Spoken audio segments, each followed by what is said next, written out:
पहुंचे और उन्होंने ये शिकायत दर्ज कराई कि उनका बेटा जो रांची में रह रहा था सुखदेव नगर इलाके में वह अपहरण हो गया उसका और उससे फिरौती की मांग की जा रही है। इस पर जो है रांची पुलिस ने त्वरित पहले प्राथमिकी दर्ज की और अनुसंधान आरंभ किया और जब अनुसंधान का मतलब अग्रतर कार्रवाई करती गई तो पुलिस को थोड़ा शक हुआ और उसके बाद जब पुलिस ने छापेमारी की बहुत जगहों पर धनबाद, आसनसोल और अल्टीमेटली जब लड़का गिरफ्तार हुआ तो पता चला कि जो अपहृत लड़का है वह अपहरण उसका हुआ ही नहीं था, वह खुद ही पैसा लेने के लिए पिताजी को ये गलत कॉल कर रहा था।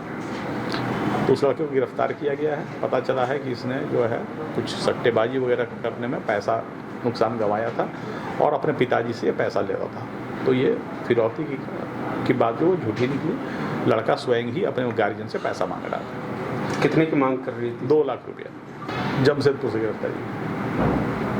ठीक है सर, इस तरह से जिस तरह से इस लड़के ने घटना को अंजाम दिया, खुद साजिश रची, कितनी परेशानियां उठानी पड़ती है पुलिस प्रशासन को और क्या संदेश हो गए?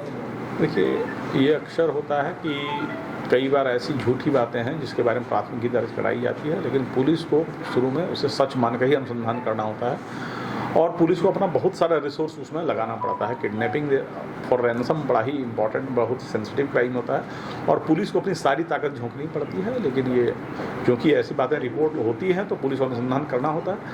और मेरी अपील है कि अगर किसी के बच्चे में अगर कहीं किसी तरह का कोई उलझन है, वो मांग रहा है, तो थोड़ा गार्जियन को वेरीफाई करने की ज़रूरत है कि आखिर उसके बातचीत के अंदाज से और क्या उसका प्रीवियस बिहेवियर रहा है।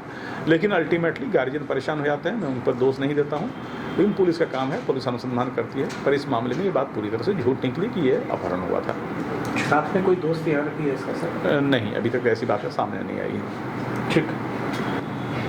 सूचना मिली कि कुछ एक स्थानों पर जो है जिस फरोशी का धंधा चल रहा है, तो ऐसे में 2 थाना क्षेत्र में छापेमारी कराई गई, एक अरोड़ा थाना क्षेत्र में और चुटिया थाना क्षेत्र में। एक स्पेशल टीम बनाकर डीएसपी के नेतृत्व में छापेमारी कराई गई। तो कुल मिलाकर दोनों जगह से 16 महिलाएं और 5 पुरुष जो इस रैकेट में शामिल थे गिरफ्तार हुए हैं। उनके पास से 2 स्कूटी, 1 कार, 16 मोबाइल, कुछ शराब और एक जो महत्वपूर्ण बात है कि एक जगह जहाँ पर ये लोग होटल में ठहरे थे वहाँ से आधार कार्ड की संख्या का कम से कम 100 आधार कार्ड होंगे, वो जो सीजर मेमो देखने पर पता चलेगा। लेकिन 100 से ज़्यादा आधार कार्ड था जो मिला गया, जिसमें से संभावना है कि कई सारे आधार कार्ड नकली भी हो सकते हैं। तो इन शब्द के आधार पर हम लोग जो है अग्रतर कानूनी कार्रवाई कर रहे हैं। तो होटल को भी सीज किया जाएगा क्या?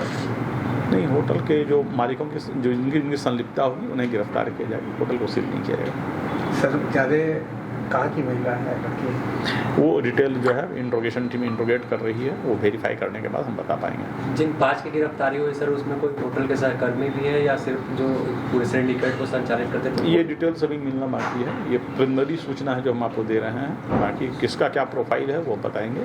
पर इसमें जो है रैकेट में शामिल एक जो महिला है जो किंग पिन टाइप की है, वो भी गिरफ्तार हुई है।